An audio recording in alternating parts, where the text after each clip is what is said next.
여러분 안녕하십니까? 목포 MBC 5시 뉴스입니다. 김대중 대통령 서거 14주기 추모식이 오늘 목포 김대중 노벨 평화상 기념관에서 열렸습니다. 추모식에는 김영록 전남지사와 김대중 전남교육감을 비롯해 각급 기관 단체장과 DJ를 그리워하는 도민 등 100여 명이 참석해서 평화와 화해를 실천한 김대중 전 대통령의 정신을 기렸습니다. 한편 전라남도는 오는 10월 김대중 정신을 세계인과 함께 나누는 2023 김대중 평화회의를 개최할 예정입니다.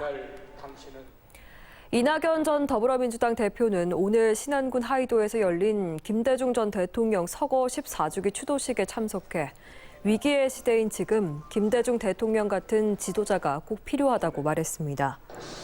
이 전 대표는 현재 대한민국은 대외 관계의 위기에 국민 통합의 위기를 겪고 있다며 김대중 대통령의 지혜와 용기가 더욱 간절해지는 날이라고 밝혔습니다.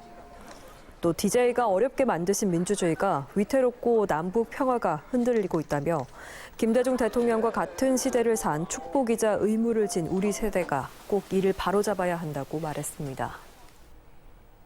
추석 명절을 앞두고 목포시와 완도군 등이 9월 한 달 동안 섬 주민들의 택배 추가 운임비 지원 사업을 추진합니다. 목포의 지원 규모는 섬 주민 1명당 3만 5천 원 이내, 지원 대상은 달리도와 율도, 외달도 등 5개 섬 주민들로 오는 21일부터 9월 27일까지 지원비를 목포시에 신청하면 됩니다. 완도군도 섬 주민들이 택배 이용 시 발생하는 기본 배송료에 추가 요금을 지원하기로 했습니다.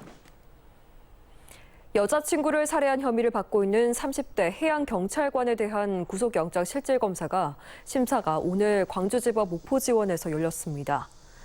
영장 실질심사에 출석한 이 남성은 피해자에게 미안하지 않느냐는 취재진의 질문에 죄송합니다라고만 짧게 답했습니다.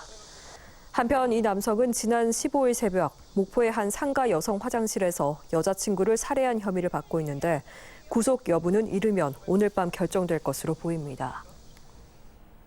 일본 뇌염 매개체인 작은 빨간집 모기 급증이 우려됨에 따라 주의가 당부됩니다.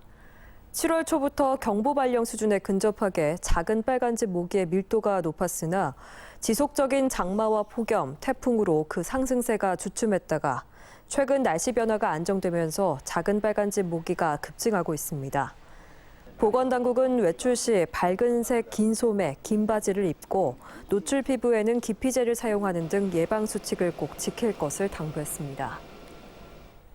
전라남도는 철근 누락 등 부실 시공 근절을 위해서 공사 중인 도내 모든 공동주택에 대한 품질 점검에 나섭니다.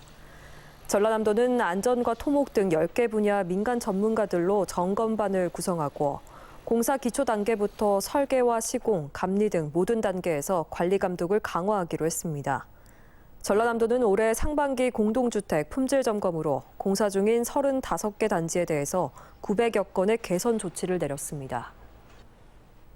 뉴스를 마칩니다. 시청해주신 여러분 고맙습니다.